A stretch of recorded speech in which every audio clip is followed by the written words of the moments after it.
नमस्कार, सुप्रभात। आप देख रहे हैं खबर दिल्ली और समय हो चला है दिल्ली की 25 बड़ी खबरों को जानने का। इससे पहले यदि आप वीडियो को लाइक नहीं किए हैं तो लाइक कर दीजिए और चैनल को सब्सक्राइब कर लीजिए। तो आइए एक नजर डालते हैं 25 बड़ी खबरों पर फटाफट अंदाज में। डीडीए की कर्मजीवी आवास योजना लॉन्च, फ्लैट्स पर 25% की छूट, जाना जरूरी बातें। दिल्ली विकास प्राधिकरण यानी कि डीडीए ने कर्मजीवी आवास योजना 2026 को शुरू कर दिया। इसके मद्देनजर खरीदार 1200 से अधिक रेडी टू मूव फ्लैटों के पंजीकरण शुक्रवार से शुरू हो चुका है। अब तक 200 से अधिक फ्लैट खरीदारों ने ऑनलाइन माध्यम से रजिस्ट्रेशन करा लिया। इस योजना में आवेदकों के हितों एवं सुविधा को ध्यान में रखते हुए अनेक आकर्षक प्रावधान किए गए हैं। मैं सभी फ्लैट फ्री होल्ड आधार पर उपलब्ध कराए जा रहे हैं, जिससे आवंटियों को पूर्ण स्वामित्व अधिकार प्राप्त होंगे। दिल्ली सरकार का बड़ा फैसला, लता गुप्ता को बनाया महिला आयोग का अध्यक्ष। दिल्ली सरकार ने महिला आयोग की अध्यक्ष की नियुक्ति कर दी है। दिल्ली की मुख्यमंत्री रेखा गुप्ता ने लता गुप्ता को दिल्ली महिला आयोग की अध्यक्ष नियुक्त किया है। इसके साथ ही महिला आयोग की 5 सदस्यों के नाम का भी ऐलान किया है।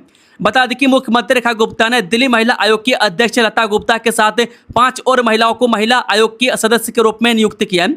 सीएम रेखा गुप्ता द्वारा नियुक्त की गई महिलाओं में श्याम बाला, मालती वर्मा, लता सोड़ी, सनरिका शर्मा और रेणु भल्ला का नाम शामिल है। अब घर बैठे पार्सल और स्पीड पोस्ट विदेश भेजने की सुविधा शुरू, जानिए इसका तरीका। गाजियाबाद जनपद के लोगों को अब विदेश में रहने वाले अपने परिजनों मित्रों तक स्पीड पोस्ट और पार्सल भेजने के लिए डाकघर जाने की जरूरत नहीं है। वह डाक विभाग के क्लिक एंड बुक सेवा के जरिए लोग घर से ही विदेश में पार्सल भेज सकते हैं। इस सेवा का लाभ लेने के लिए लोगों को क्लिक एंड बुक सेवा पर रजिस्ट्रेशन कराना होगा। बुकिंग के बाद नजदीकी डाकघर से कर्मचारी उनके घर आएंगे और उनका पार्सल लेकर चले जाएंगे। धर्मेंद्र प्रधान के इस्तीफे के बाद श्रेय लेने की होड़, दिल्ली की सड़कों पर लगे थैंक यू राहुल गांधी के पोस्टर। केंद्रीय शिक्षा मंत्री धर्मेंद्र प्रधान के इस्तीफे के बाद जंतर मंतर पर चल रहा आंदोलन भले खत्म हो गया हो, लेकिन इसका श्रेय लेने के लिए राजनीति की तेज हो गई है। मैं दिल्ली में कई जगह, विशेषकर रायसीना रोड और लुटियंस जोन स्थित भारतीय युवा कांग्रेस मुख्यालय के आसपास बड़े बड़े होर्डिंग्स एवं पोस्टर लगाए गए हैं, जिनमें लोकसभा में नेता प्रतिपक्ष राहुल गांधी का धन्यवाद किया गया है। दिल्ली के 774 स्कूलों में उजागर हुई सुरक्षा खामियां, क्या आपके बच्चे के स्कूल में भी मंडरा रहा है खौफनाक साया। दिल्ली के स्कूलों में बच्चों की सुरक्षा को लेकर चलाए गए विशेष जांच अभियान में बड़ी कमियां उजागर हुई है। वहीं बाल संरक्षण माह पहले पहल के तहत शहर भर में की गई जांच के दौरान 774 स्कूलों में सुरक्षा से जुड़ी खामियां पाई गई है, जिनमें सबसे अधिक संख्या प्राइवेट स्कूलों की है। बता दें कि जांच अभियान LGTS सिंह संधू और सीएम रेखा गुप्ता के निर्देश पर 13 से 24 जुलाई के बीच राजधानी के 1677 स्कूलों में चलाई गया था।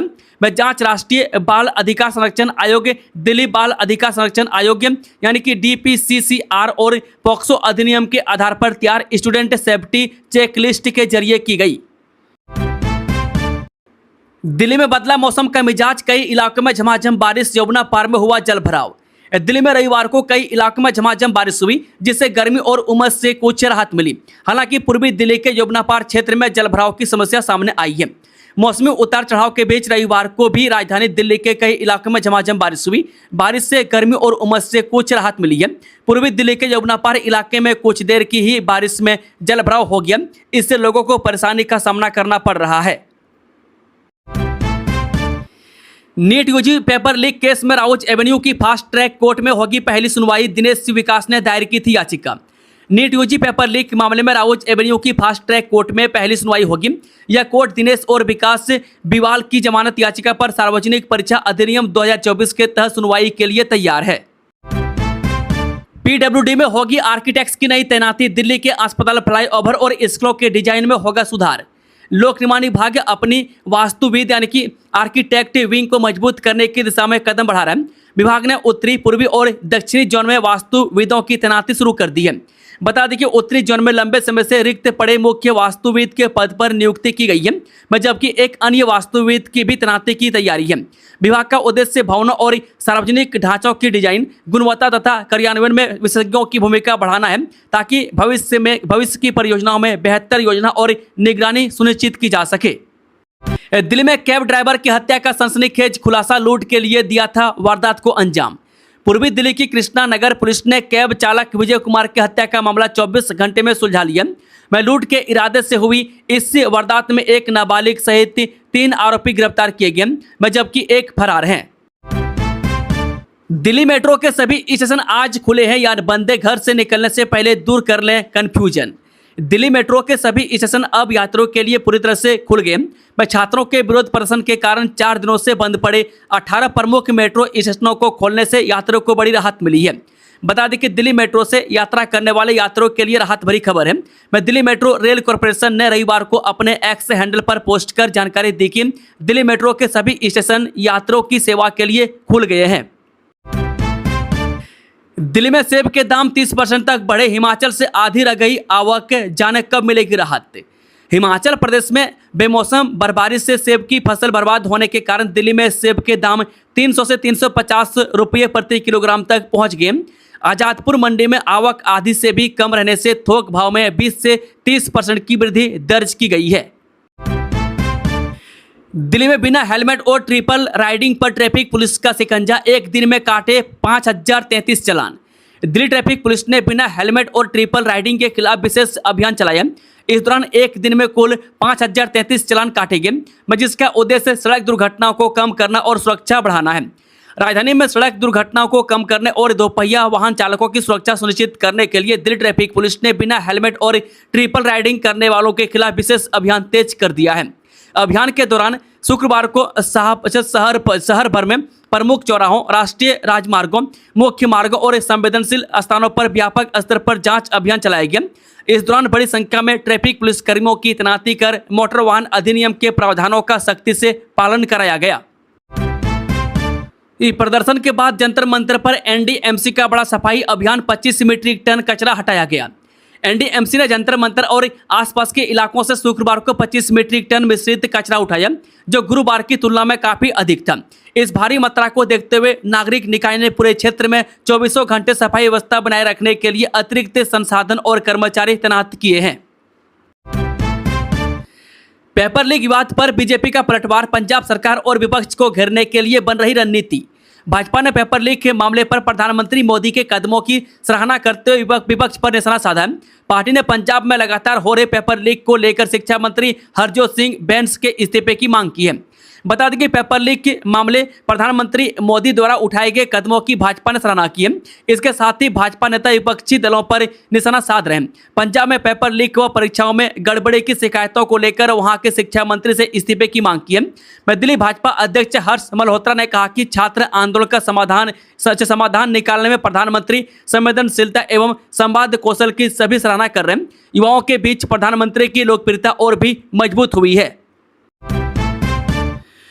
मकान तोड़ते समय अचानक भरभरा कर गिरी 2 मंजिला इमारत, मलबे में दबकर टेम्पो चालक की मौत, 2 मजदूर घायल। स्वरूप नगर थाना क्षेत्र स्थित ए ब्लॉक में शनिवार की दोपहर पुराने 2 मंजिला मकान को तोड़ने के दौरान बड़ा हादसा हो गया। निचले हिस्से को तोड़ते समय जर्जर मकान भरभरा कर ढह गया, जिसकी चपेट में आने से मलबा उठाने आए टेम्पो चालक संजय कुमार की मौत हो गई। मकान तोड़ रहे 2 श्रमिक रोहित और महेंद्र गंभीर रूप से घायल हो गए। सूचना पर पुलिस और दमकल विभाग की टीमों ने मौके पर पहुंचकर राहत व बचाव कार्य शुरू किया। पुलिस ने सुरक्षा मानकों में लापरवाही का मामला दर्ज कर जांच शुरू कर दी है। सुरक्षित और पर्यावरण अनुकूल होंगी दिल्ली की सड़कें, पीडब्ल्यूडी तैयार करेगा वैज्ञानिक फ्रेमवर्क। लोक निर्माण विभाग दिल्ली की सड़कों को सुरक्षित, टिकाऊ और पर्यावरण अनुकूल बनाने के लिए वैज्ञानिक फ्रेमवर्क तैयार करेगा। इसके लिए school of planning and architecture यानी कि SBA और CSIR केंद्रीय सड़क अनुसंधान संस्थान को 17 करोड़ 60 लाख रुपए की वित्तीय स्वीकृति दी गई है। दिल्ली के 29 लाख वोटरों पर संकट, एक ही झटके में कट सकते हैं नाम, 17 अगस्त से पहले करें ये काम। दिल्ली में वोटर लिस्ट का स्पेशल इंटेंसिव रिवीजन अभियान जारी है। चुनाव आयोग के सत्यापन में बड़ी संख्या में मतदाता अपने रजिस्टर्ड पते पर नहीं मिले। ऐसे में करीब 29 लाख वोटरों के नाम 17 अगस्त को जारी होने वाले ड्राफ्ट वोटर लिस्ट से हटने की आशंका है। यदि आपने घर बदला है और वोटर ID में नया पता अपडेट नहीं कराया तो समय रहते फॉर्म 6 भरना जरूरी होगा। आयोग ने स्पष्ट किया है कि सत्यापन और आवश्यक दस्तावेज जमा करने के बाद ही नए पते पर नाम जोड़ा जाएगा। पीएम म्यूजियम में अटल बिहारी वाजपेयी का AI होलो बॉक्स, रजत शर्मा और रंजन भट्टाचार्य ने किया उद्घाटन। कारगिल विजय दिवस के मौके पर प्रधानमंत्री म्यूजियम में पूर्व प्रधानमंत्री अटल बिहारी वाजपेयी के AI होलो बॉक्स का उद्घाटन किया गया। इंडिया टीवी के चेयरमैन और editor in chief Rajat Sharma और अटल बिहारी वाजपेयी के परिवार के सदस्य रंजन भट्टाचार्य ने इस AI होलो बॉक्स का उद्घाटन किया। इस नई तकनीक के जरिए प्रधानमंत्री म्यूजियम में आने वाले विजिटर्स से पूर्व प्रधानमंत्री अटल बिहारी वाजपेयी के जीवन, उनके नेतृत्व और उनकी विरासत के बारे में जान सकेंगे। जंतर मंतर से मिटाए जा रहे CGP के प्रोटेस्ट के निशान, NDMC के 500 से अधिक सफाई कर्मी काम में जुटे। जंतर मंतर पर कॉकरोच जनता पार्टी के प्रोटेस्ट के हर निशान मिटाए जा रहे हैं। NDMC के 500 से अधिक सफाई कर्मी प्रोटेस्ट साइट को क्लीन करने में लगे हुए हैं।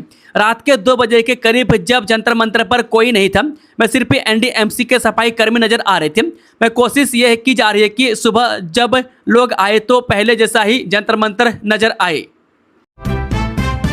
सौरभ भारद्वाज के खिलाफ प्रवेश वर्मा की आपराधिक मानहानि याचिका में इलेक्ट्रॉनिक दस्तावेज दाखिल। दिल्ली के राउज एवेन्यू कोर्ट में दिल्ली सरकार के मंत्री प्रवेश वर्मा की ओर से आम आदमी पार्टी के दिल्ली के अध्यक्ष सौरभ भारद्वाज के खिलाफ दायर आपराधिक मानहानि मामले में आज साक्ष्य के रूप में इलेक्ट्रॉनिक दस्तावेज दाखिल किए गए। में additional chief judicial magistrate Neha Mittal ने मामले की अगली सुनवाई 1 अगस्त को करने का आदेश दिया। बिना निवेश हर महीने कर सकते हैं 51,000 की कमाई, सरकार की ये योजना कर देगी मालामाल। अगर आप बिना किसी बड़े निवेश के हर महीने 51,000 रुपये तक की कमाई करना चाहते हैं तो उत्तर प्रदेश सरकार की मुख्यमंत्री सहभागिता योजना आपके लिए सुनहरा अवसर हो सकती है। इस योजना के तहत सरकार न केवल निःशुल्क 4 गोवंश उपलब्ध कराती है, बल्कि उनके भरण पोषण के लिए हर महीने 6,000 का अनुदान भी देती है। यदि गोवंश दूध देने लगती है तो दूध बेचकर पशुपालक करीब 45,000 रुपये महीने तक की अतिरिक्त आय अर्जित कर सकते हैं। यानी सरकारी सहायता और दूध की बिक्री को कुल मिलाकर लगभग 51,000 महीने की आय संभव है। यही वजह है कि पशुपालन विभाग अधिक से अधिक लोगों को इस योजना से जुड़ने के लिए प्रेरित कर रहा है। कांवड़ यात्रा 2026 15 दिन तक रहेगा ट्रैफिक डायवर्जन, गाजियाबाद में ट्रैफिक पुलिस ने जारी की एडवाइजरी। कांवड़ यात्रा 2026 को देखते हुए गाजियाबाद ट्रैफिक पुलिस जोर शोर से तैयारियों में जुटी हुई है। इसके लिए गाजियाबाद ट्रैफिक पुलिस ने एडवाइजरी भी जारी कर दी है। इसके अनुसार 2 चरणों में ट्रैफिक डायवर्जन किया जाएगा। पहले चरण के तहत 29 जुलाई 2026 से भारी मालवाहक वाहनों के लिए डायवर्जन लागू होगा, जो 12 अगस्त 2026 तक प्रभावी रहेगा। वहीं हल्के मालवाहक वाहनों और सवारी वाहनों के लिए डायवर्जन 5 अगस्त 2026 से लागू होकर 12 अगस्त 2026 तक प्रभावी रहेगा। वह कांवड़ यात्रा को लेकर ट्रैफिक पुलिस अलर्ट मोड में है। दोस्तों, खबरों का सिलसिला समाप्त होता है। अगर जानकारी पसंद आई हो तो वीडियो को लाइक, शेयर, चैनल को सब्सक्राइब जरूर कर लें। Thank you, all the best. जय हिंद, जय भारत, वंदे मातरम, राधे राधे।